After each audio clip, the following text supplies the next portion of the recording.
You guys are gonna have to get used to seeing me coating up massive onions. Look at this.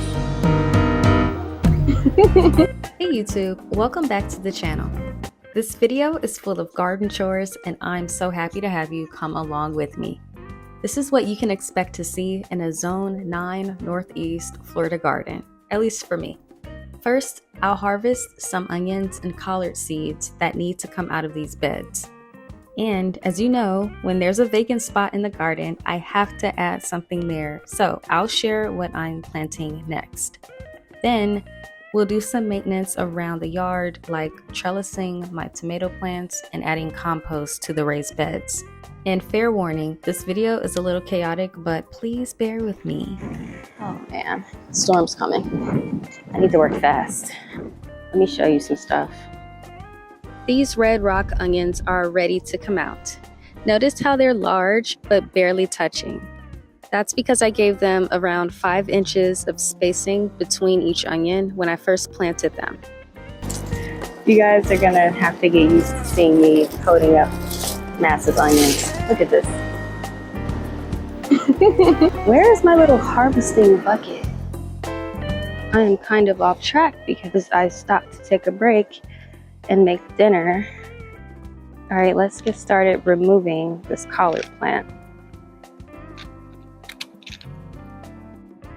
This is the remainder of one of my collard plants that went to seed. And these are the actual seeds that I'll be using for next season's crop. Now I'm adding compost to prepare this space for more plants.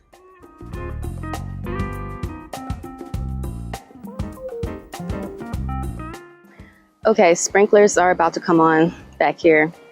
So I'm gonna have to wrap this up and come back out tomorrow.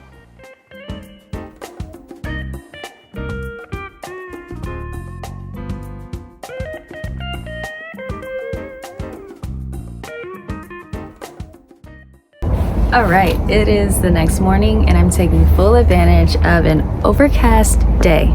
I'm starting by trellising those tomatoes and adding more compost to my raised beds. I may need more bags actually because I'm about halfway through this first one and I just got started last night.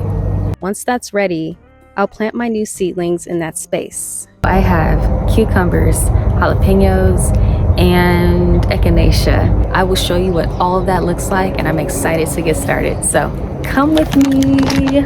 Okay, this is an area of the garden where I am going to add what I like to refer to as my trellis cage.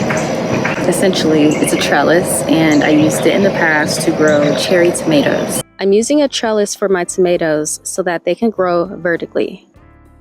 Growing them vertically gives them more room in the beds and increases airflow, which will prevent powdery mildew on the tomatoes.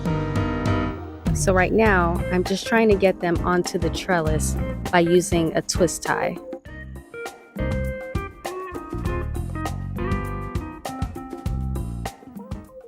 This spot needs more soil and I'm adding the soil from my grow bags here. These were the grow bags I used when I grew potatoes. I'm also adding my compost to this spot. This is black cow, compost, and manure. This slowly feeds your plants over the course of 3 months. Its NPK ratio is 0.5 across the board, meaning 0.5 nitrogen, 0.5 phosphorus, and 0.5 potassium. So it's evenly balanced and it's also useful for general purposes. This is a cantaloupe plant that I got from Home Depot. I thought it was a cucumber, but it had a strong cantaloupe smell, especially the roots. Now I need to decide, do I want to plant cantaloupe? This is still a great spot for cantaloupe. I'm doing it. I'm growing the cantaloupe.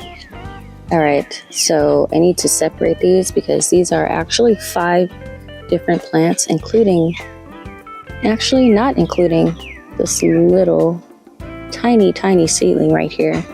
But I'm gonna do my best to separate these up and get them planted.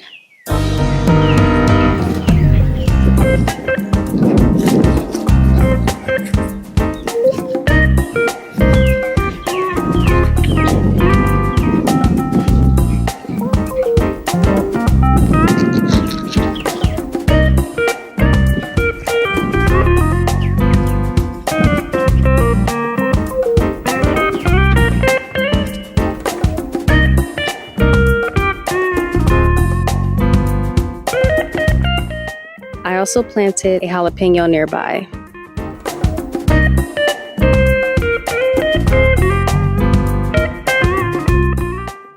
Then I did some weeding in a spot where I plan on growing blueberries.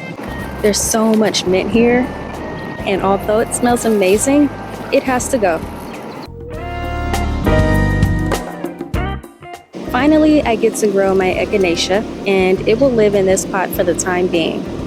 I'm so excited to watch it grow, not only because of its beautiful blooms, but also for its medicinal uses.